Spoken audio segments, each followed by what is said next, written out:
Egaa guyyaa har'aa viidiyoo lamaan na cinaatti argitan kana. Inni tokkoffaan yeroo karaa deemnu, inni lammaffaan haala qabannaa daa'immaniiti.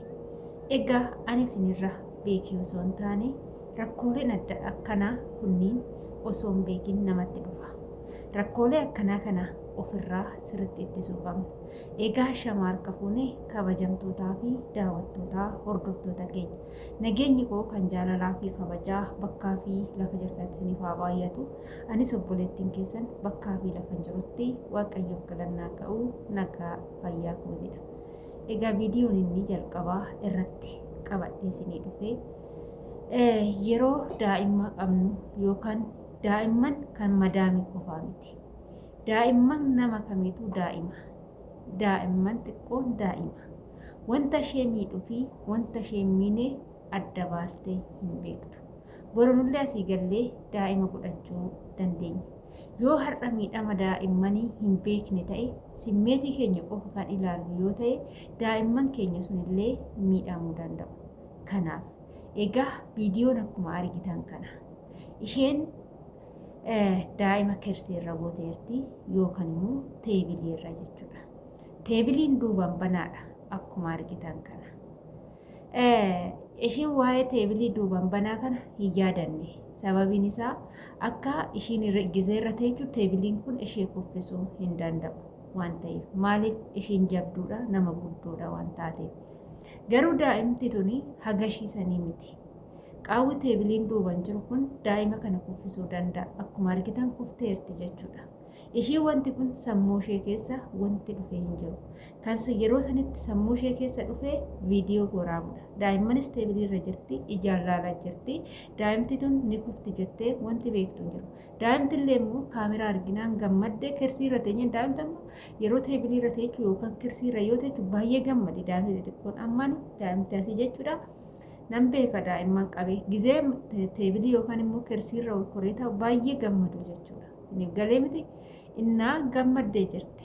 Ishiinis immoo kaameraa fi viidiyoo fi hojjetachuu waraabdee jirti jechuudha. Daa'imatti yoo duubatti siqxu duubaan qajeeltee kufteerti. Egaa rafichi saramikiidha. Baay'ee boocheerti daa'immanti akka dhukkubee baay'irgitti ni beeksisa sirriitti boocheerti. Dhugaa dubbachuudhaaf gizee tokko simmeetii wanti nu goonu daa'imman sanirra ta'uu qaba. Sammuun keenya daa'imarra ta'uu qaba. Daa'imti daa'ima. Daa'imti daa'ima erga jedhamte daa'ima. Wanta ishii miidhu hin beektu. Wanti hundumtuu waanuma gaarii seetee kan itti deemtu jira. Kanaaf obboloota koo daa'imman madaamii qofa osoo hin taane daa'imman keenya daa'imman hin beekne tokkos yoo miidhaman gaarii miti waan ta'eef gola ormaa keessatti qofa osoo hin taane waa'een daa'imanii kun gizee biyya keenyas gallee sammuu keenya keessa deemee ergaa ta'ee nu keessa taa'uu qabaa jechuudha.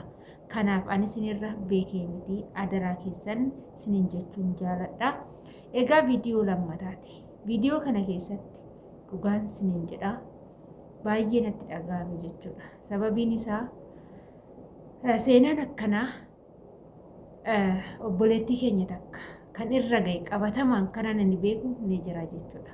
Yoon kana isiniin jedhu yeroo karaa deemnu yeroo karaarra deemnu yookaan immoo karaan makiina qaxxaamuruu yeroo deemnu dogongorri nuti goonu baay'eetu jira.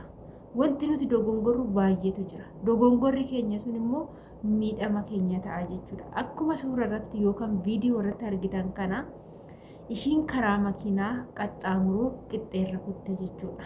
Iniif galee qixxeerra yeroo qaxxaamuraa jiran makiinaan dhufaa jira. Makiinaan yeroo dhufaa jiru kan ishiin takka deemtee darbiteerta akkuma argitan isheen takka immoo duubattuma hafte jechuudha.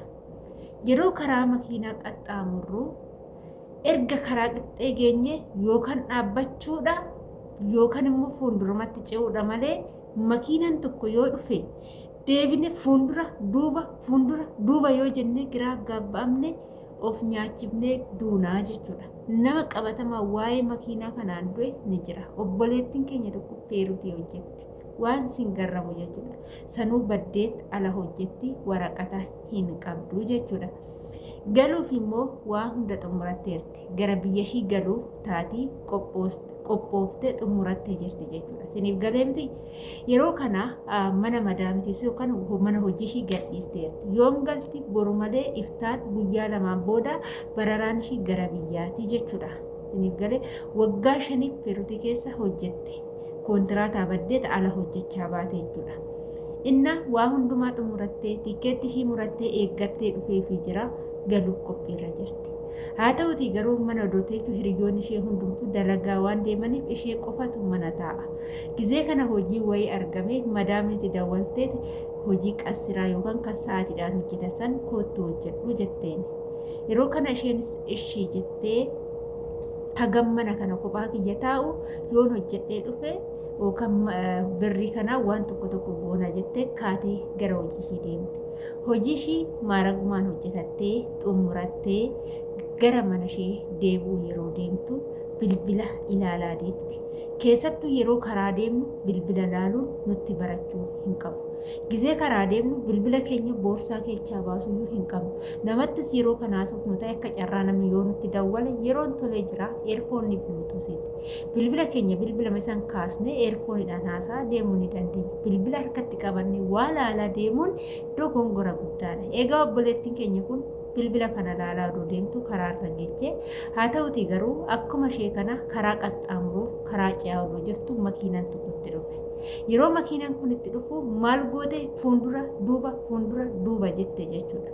Yeroo kana makiinichi shifeerichi immoo ishiin siidaa deemtu arga. Shifeeriin kan ilaalu siidaa deeman malee fuuldura duuba yoo jedhan rakkoo shifeericha odoo ta'an namicha karaa qaxxaamuraa jiru sani jechuudha. Kan abbaa ogeessi fedhellee isinitti hima jechuudha. Innaa gizee kana isheen takka fuulduratti ce'uuf deemti. Yoo karaa qixxaa gaan obboleettiin keenya kun osoo akkas jettu makiinaan dhufe sun dhaqee aggaaca'e jechuudha. Yeroo aggaaca'u achumatti kuftee of wallaaltee danazzasti.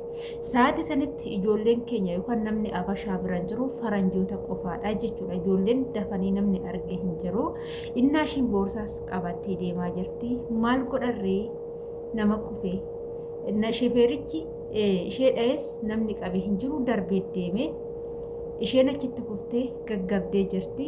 Kuuwwan maal godhanii boorsaa ishii san keessaa doolaara hedduu jira gara doolaara 5,000 keessaa zarafanii achumatti ishii gatan. Namoonni kuuwwan boorsaa ishee keessa poolisiin dhufee gaafa mattaa'uqaa laalu kanuma keessa odoo jedhan ijoolleen ishii beekan dhufanii hospitaala fudhatanii hospitaalatti guyyaa lamaan boodatti lubbuun ishii darbe. Sammuu keessa waan dhaamteef dhiigni sammuu keessaa yaa'ee bakka kufte sanattis namni dafee fuudhee gara mana yaalaatiin deeme hin jiru.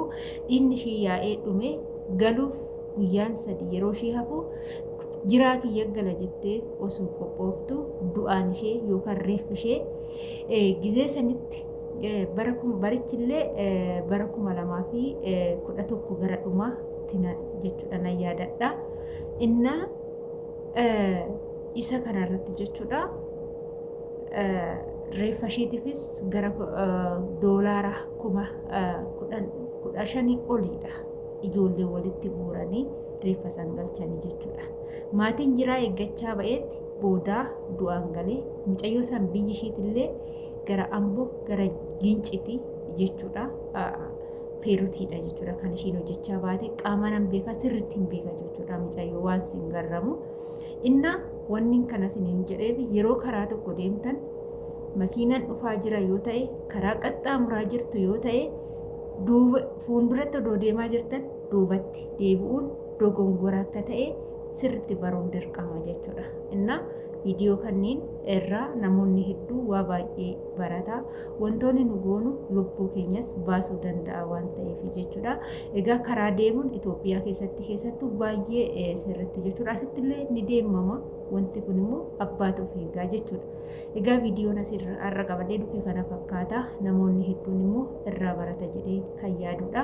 Turtiin wajjin gootaniif ulfaadhaa galatoomaa. Hanga viidiyoo biraatiin walitti deebitee turtii gaarii isiniif haa ta'u. Mana kana laayik sheer gochuudhaan gara maamila keessanii gara maamila biraatitti dabarsaa. Soorii isiniin jechuu jaaladhaa hordoftoota kiyyaa turtii gaarii.